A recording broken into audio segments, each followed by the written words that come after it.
एक बार फिर आपका स्वागत है, अभिनंदन है आपके अपने YouTube channel Aryan institute Allahabad में। दोस्तों, जैसा कि बोर्ड पर आप देख पा रहे हैं, आपके बीच में सफल बैच की अगली श्रृंखला उपस्थित है। लगातार हम आपके बीच में शिक्षण अधिगम के सिद्धांत पर ऑलरेडी डिस्कस कर रहे हैं। आप देख पा रहे हैं शिक्षण अधिगम के सिद्धांत के अंतर्गत पहले चैप्टर का वीडियो आपके बीच में ऑलरेडी जा चुका है। दूसरे चैप्टर यानी यहां देख पा रहे हैं संप्रेषण मीन्स अगर कहा जाए कम्युनिकेशन का वीडियो आपके बीच में जा रहा है।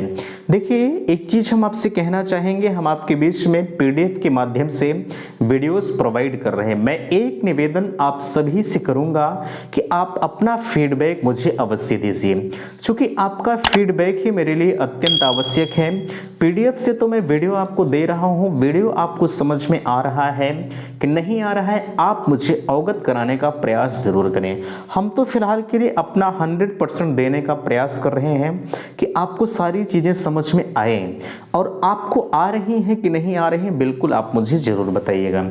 यहां देख पा रहे हैं कम्युनिकेशन मीन्स संप्रेषण, अपनी बातों को आदान प्रदान करना ही संप्रेषण कहलाता है। हालांकि अभी आगे हम इस पर पूरी विस्तृत रूप से चर्चा करेंगे, लेकिन यहां आपके लिए सफल बैच का आगाज हो चुका है, जिसकी कीमत मात्र 220 रुपए है। अगर आपको सफल बैच ज्वाइन करना है तो बैच को ज्वाइन कर लीजिए। मैंने लिंक एक डिस्क्रिप्शन बॉक्स में दे रखा है, सबसे पहले लिंक है, आप जो है सफल बैच को ज्वाइन करें। यहां देखिए, अपनी बेहतरीन सफलता के लिए आज ही ज्वाइन करें, ठीक है। जो लोग अभी विलंब कर रहे हैं वो विलंब करने से कोई फायदा नहीं है।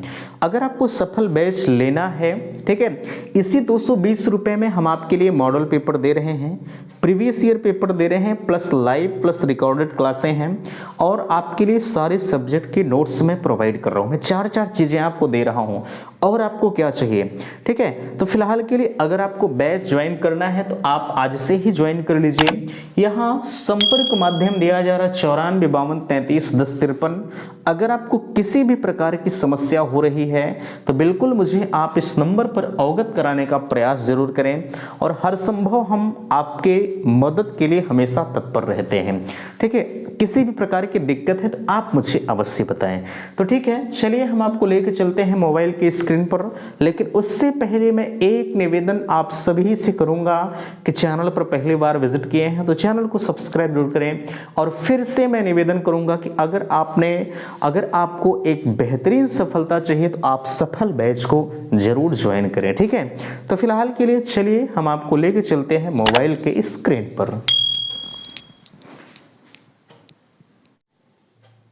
तो दोस्तों, फाइनली हम आ चुके हैं अपने मोबाइल के स्क्रीन पर, जहां से देख पा रहे हैं चैप्टर नंबर 3 की शुरुआत आपके बीच में होने जा रही है।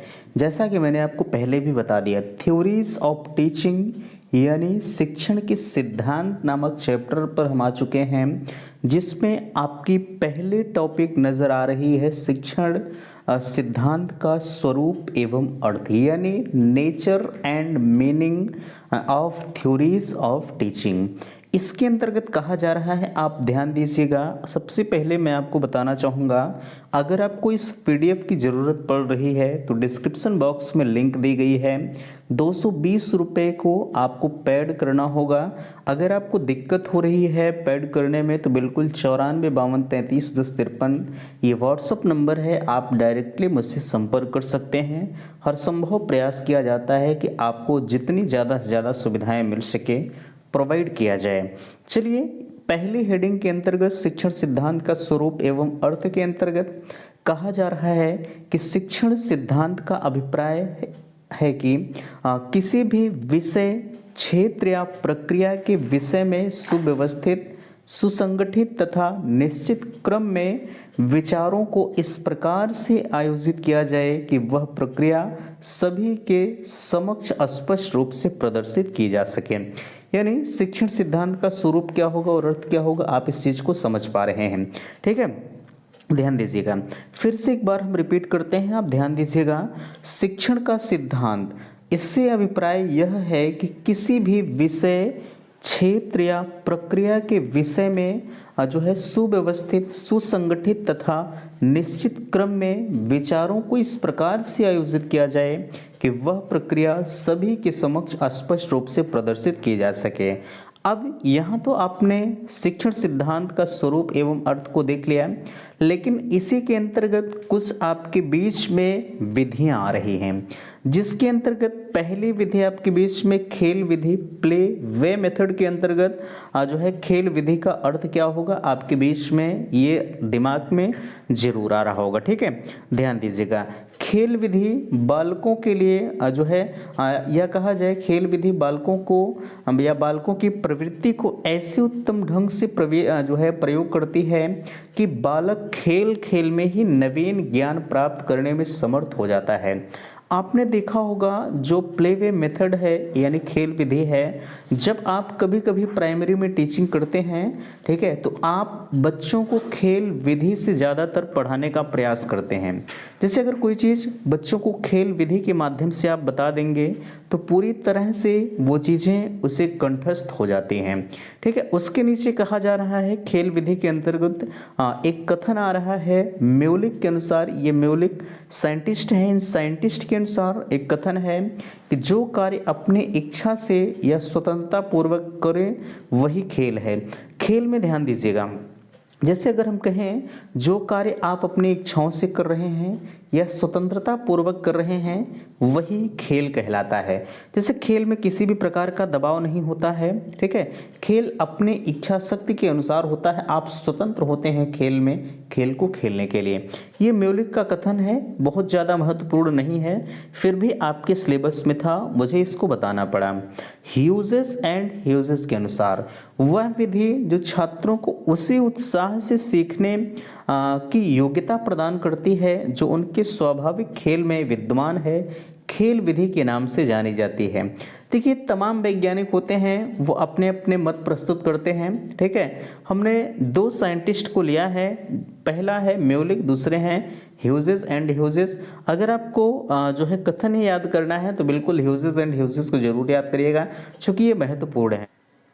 अच्छा, अगर खेल विधि के हम जनक की बात करें तो खेल विधि के जनक जो हैं वो फ्रॉबेल महोदय माने जाते हैं। एक नंबर के क्वेश्चन में पूछा जा सकता है कि खेल विधि के जनक कौन हैं, तो आप कहेंगे फ्रॉबेल महोदय जो हैं वो खेल विधि के जनक माने जाते हैं। ठीक है, ध्यान दीजिएगा। अब यहाँ आपके बीच में है कि खेल विधि के सिद्धांत का, ठीक है, तो यहाँ ध्यान दीजिएगा, शिक्षण की परंपरा है कि एक विधि को समाप्त करके एक रोचक शिक्षण विधि का चयन करना।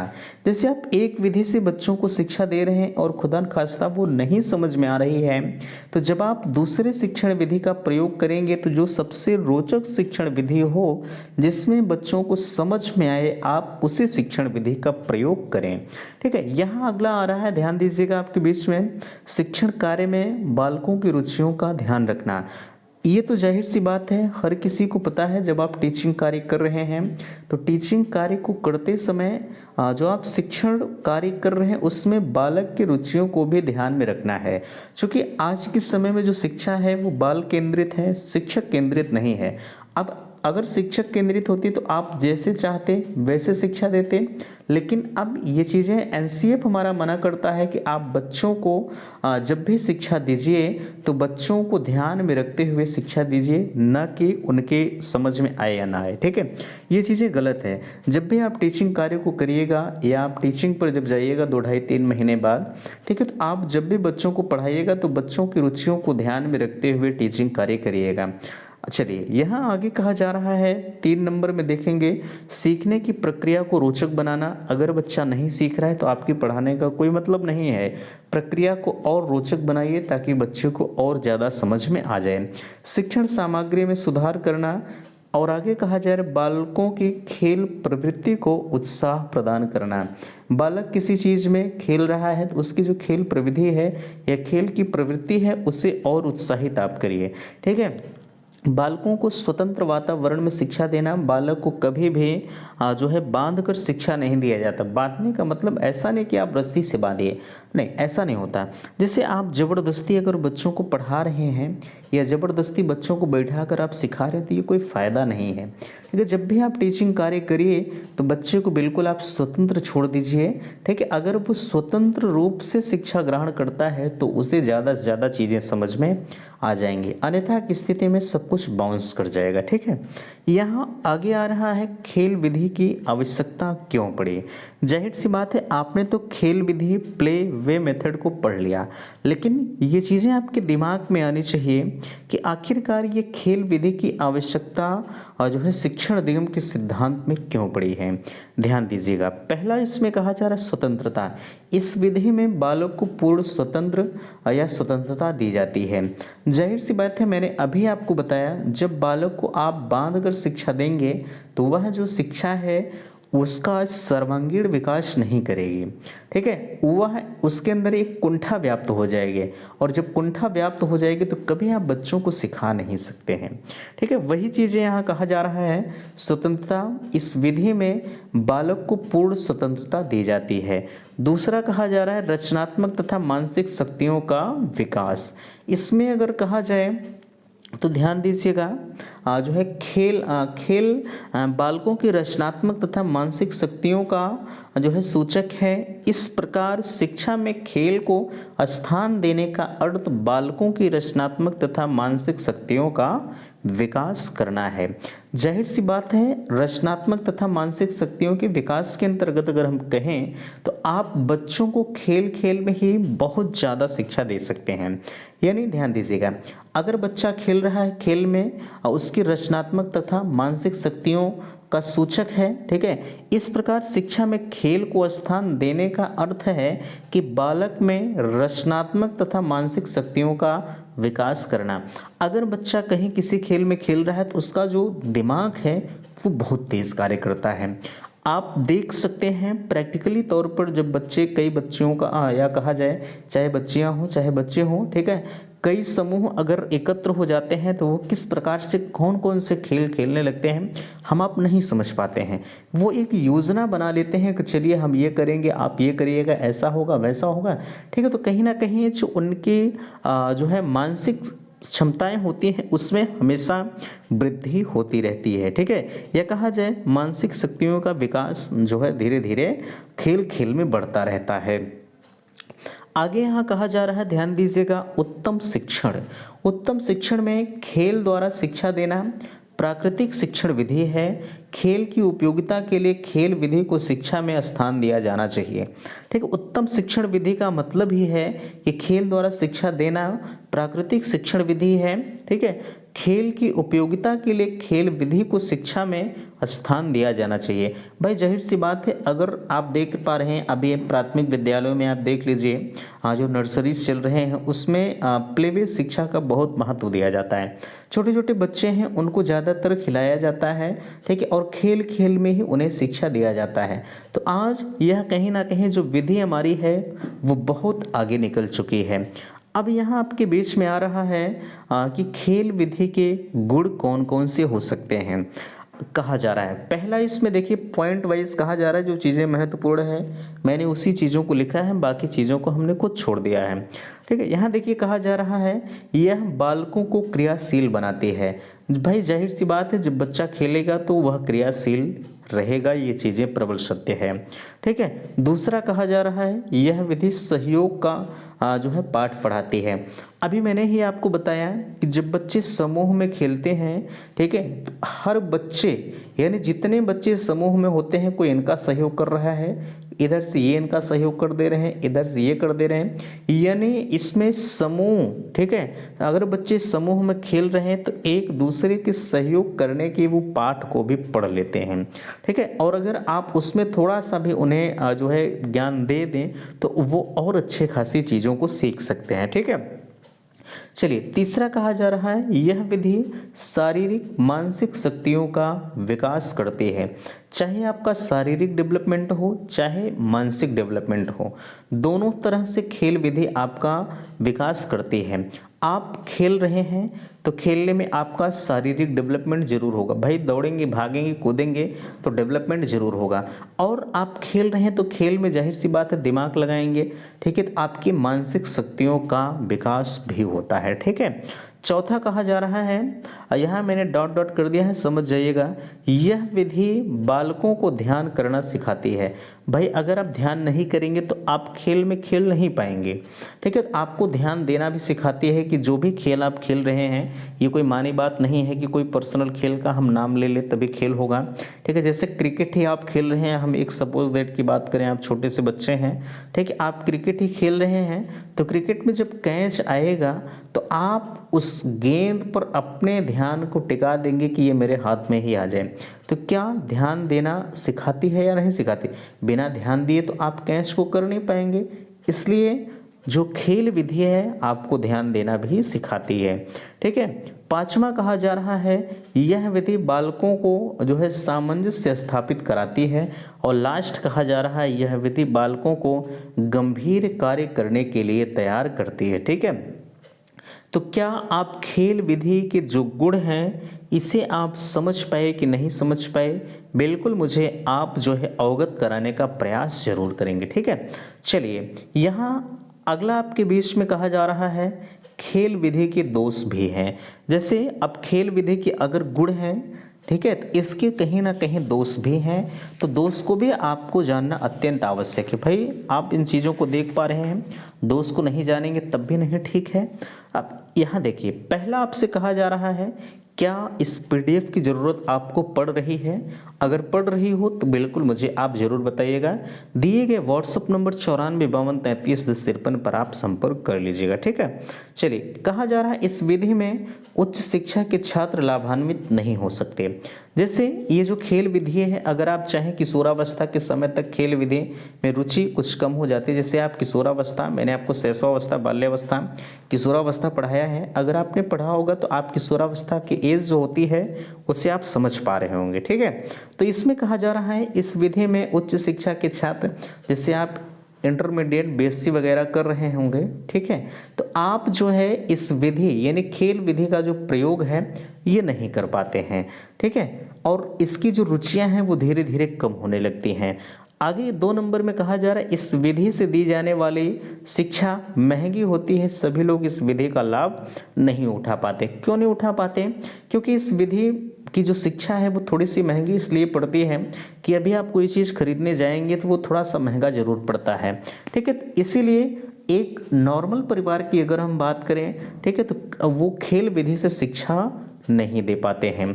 आगे यहाँ कहा जा रहा है, सभी विद्यालय इस विधि से शिक्षा का प्रबंध नहीं कर पाते, चाहे वो विद्यालय प्रशासन भी आपका क्यों ना हो, ठीक है। हाँ, सभी विद्यालय वाले खेल विधि से दी जाने वाली शिक्षा का प्रबंध भी नहीं कर पाते हैं, ठीक है, क्योंकि मैंने आपको बताया ये विधि जो है थोड़ी सी खर्चीली होती है। आगे इसमें कहा जा रहा है, समूह चर्चा, वाद विवाद या वार्तालाप, ग्रुप डिस्कशन क्या है? इसमें ध्यान दीजिएगा, इस विधि में छात्र समूह में बैठकर आपस में जो है आमने सामने किसी एक निश्चित विषय वस्तु पर विचार विमर्श किया जाता है तथा छात्र उसमें से प्रश्न भी पूछते हैं या प्रश्न पूछते थे और शिक्षकगण उन्हें संतुष्ट करने का प्रयास भी करते हैं। समूह चर्चा विधि, आप इस शब्द से अगर आप समझ पा रहे होंगे, ठीक है, तो हमें लगता है कि आप पूरा का पूरा यह क्वेश्चन सॉल्व कर पाएंगे। समूह चर्चा विधि यानी एक समूह होगा, इस समूह में बैठे हर एक सदस्य जो है आपस में विचार विमर्श करते हैं, प्रश्न पूछने का कार्य करते हैं, ग्रुप डिस्कशन आप समझ सकते हैं। मैं इसीलिए कहता हूं कि आप हिंदी और इंग्लिश वर्ड को ध्यान में रखते हुए चलिएगा, ठीक है। अच्छा, अगर आप इस ऊपर वाली परिभाषा को नहीं समझ पाए हैं तो नीचे आप समझिएगा, किसी भी बिंदु पर समूह में विश्लेषण किया जाता है। यह विधि उच्च स्तर पर गोष्ठी, सम्मेलन, विचार समिति द्वारा प्रवेश में लाई जाती है। आपके कॉलेज में अगर आप क्लास करने जा रहे हैं तो मुझे लगता है कि हर एक सैटरडे को कुछ न कुछ जो है सांस्कृतिक प्रोग्राम इत्यादि का आयोजन किया जाता होगा, क्योंकि ये प्रशिक्षण है, प्रशिक्षण में हर संभव प्रयास किया जाता है कि आयोजित किया जाए। भाई आप तो मेरे पास जो है लाइव क्लासें ले रहे हैं, ठीक है, तो हम यहाँ पर ये चीज़ें संभव नहीं हैं, लेकिन फिर भी जो है आपकी कॉलेज वगैरह में ये जो है ग्रुप डिस्कशन कराया जाता होगा, ठीक है। चलिए, ये चीज़ें समझ पाए। वार्तालाप शिक्षण विधि का अर्थ क्या है? ये जो हमने समूह चर्चा विधि बताया है, इसको हम वार्तालाप शिक्षण विधि भी कहते हैं, हम ध्यान रखिएगा। नहीं तो पता लगा हम वार्तालाप कहते रहें और आप समझ ही ना पाए, आप तो कहेंगे कि भैया आप तो बता रहे थे ग्रुप डिस्कशन विधि, लेकिन आप ये वार्तालाप शिक्षण विधि कहाँ से आ गई। ठीक है, तो आप ये चीज़ें ध्यान रखिएगा। अब इसमें कहा जा रहा है शिक्षण विधि का अर्थ, इस विधि में 8 से 10 सदस्य होते हैं, निश्चित पाठ्य बिंदु या समस्या उस पर एक एक करके अपने विचार प्रस्तुत करते हैं तथा आपस में प्रश्न पूछकर समस्या का समाधान निकालते हैं। अच्छा, इसमें कहा जा रहा है वार्तालाप शिक्षण विधि के अर्थ में 8 से 10 सदस्य होंगे। ठीक है, एक निश्चित या कहा जाए पाठ्य बिंदु होगा, एक समस्या होगी, उस पर एक एक करके अपने विचार लोग प्रस्तुत करेंगे। जैसे हम आप हैं, ठीक है, अभी 8-10 लोग एक जगह बैठ जाएं और हमें एक मुद्दा दे दिया जाए कि आपको इसी पर जो है चर्चा पर चर्चा करनी है। ठीक है, हर कोई अपना इसी पर जो है चर्चा पर चर्चा करेगा। हाँ, आप अपनी राय देंगे, हम अपनी राय देंगे, ये अपनी राय देंगे, यानी जितने सदस्य हैं सभी लोग जो है एक ही बिंदु पर चर्चा कर रहे हैं और जो भी समस्याएं हो रही हैं वो अपने समस्या का निपटारा स्वयं कर ले रहे हैं। ठीक है, वार्तालाप विधि की कुछ सीमाएं हैं, लिमिटेशन ऑफ जो है डिस्कशन मेथड है। ठीक है, इसके अंतर्गत ध्यान रखिएगा, पहला कहा जा रहा है सभी आयु वर्ग तथा मानसिक स्तर के छात्रों के लिए उपयुक्त नहीं होती है, ये चीज़ें सत्य है।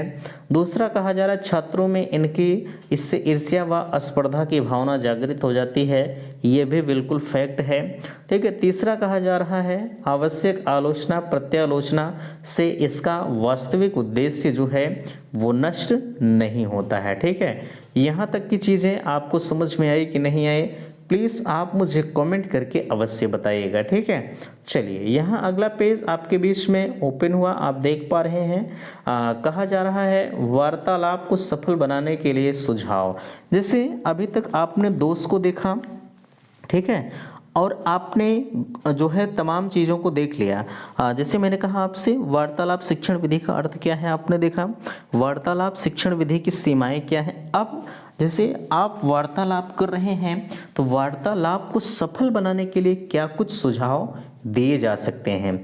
इसमें कहा जा रहा है इसमें लक्ष्य स्पष्ट रूप से रखा जाए।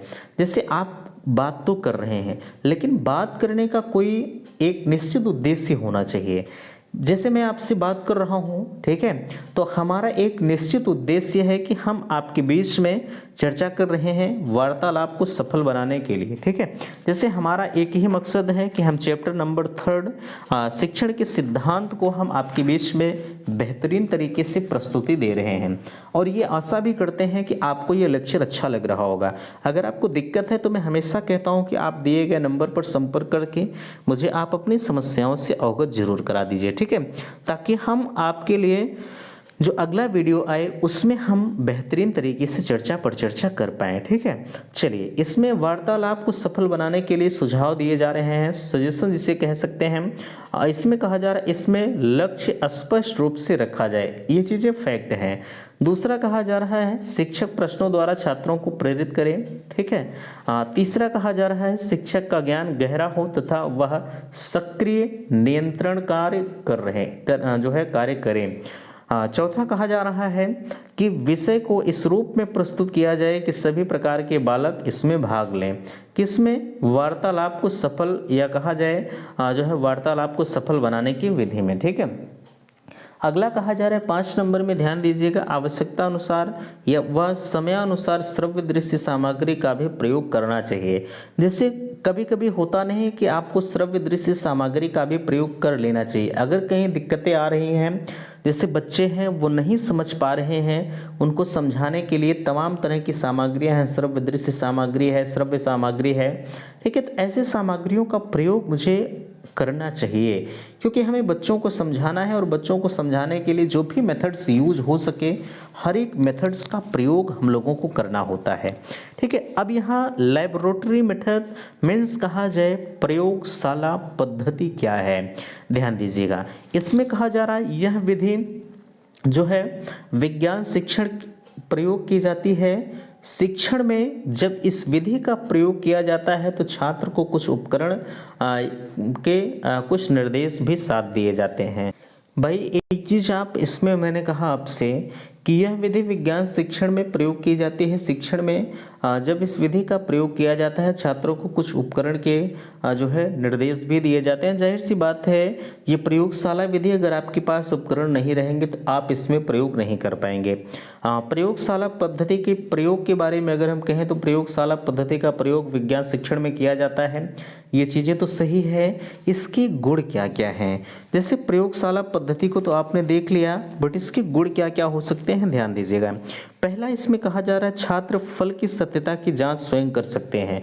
जैसे हम अगर मान लें आप अपने केमिस्ट्री के लैब में चले गए, ठीक है, और केमिस्ट्री के लैब में जाने के बाद आपको जो भी जांच करना है, ठीक है, वहाँ पर हर इंस्ट्रूमेंट आपके लिए उपलब्ध होते हैं। ठीक है, ऐसा नहीं कि आपको मिलाना कुछ और मिला दीजिए कुछ तो पता लगा वहाँ ब्लास्ट भी हो सकता है। ठीक है, केमिस्ट्री के लैब में जब भी आप जाइएगा तो बिल्कुल सावधानी पूर्वक जाया जाता है। ठीक है, तो यहाँ पर आप अपने सत्यता की जांच भी कर सकते हैं। अगला 2 नंबर में कहा जा रहा है बालकों को ज्ञान अर्जित करने का ढंग करके सीखना होता है। ठीक है, यहाँ एक शब्द आया है करके सीखना। ये शब्द आपको बार बार परेशान करेगा। एक सर्वांगीण विकास है, एक करके सीखना है। ठीक है, तो एक छोटा सा बच्चा जो होता है वो हमेशा करके सीखने पर आपको बल देना चाहिए। ठीक है, कहा जा रहा है बालकों को ज्ञान अर्जित करने का ढंग करके सीखना होता है। और तीसरे में कहा जा रहा है बालक उपकरणों का प्रयोग करना सीख जाते हैं और प्रयोगशाला में बालक स्वयं ही प्रयोग करता है और शिक्षक निरीक्षण करता रहता है। भाई आप निरीक्षण नहीं करेंगे तो पता लगा करना कुछ और वो कर रहे हैं कुछ, तो मामला यहीं गड़बड़ हो जाता है। ठीक है, चलिए ये तो आपके प्रयोगशाला पद्धति के गुण हैं। अच्छा, आगे इसके दोष भी कुछ हैं। जैसे अगर किसी चीज़ के गुण होते हैं तो कुछ न कुछ उसके दोष भी होते हैं। तो इसके दोष क्या हैं आप समझिएगा। पहला इसमें कहा जा रहा है यह शिक्षण प्रत्येक विद्यालय के लिए संभव नहीं है क्योंकि उपकरण खरीदना महंगा पड़ता है। जाहिर सी बात है ये चीज़ें तो फैक्ट है, आपने देखा होगा बहुत सारे विद्यालय ऐसे हैं जो केमिस्ट्री फिजिक्स के तो मान्यता ले रखे हैं लेकिन उनके पास अभी लैब की व्यवस्था नहीं है क्योंकि इसमें जो उपकरण होते हैं वो बड़े महंगे होते हैं और महंगे होने की वजह से कोई खरीद नहीं पाता है।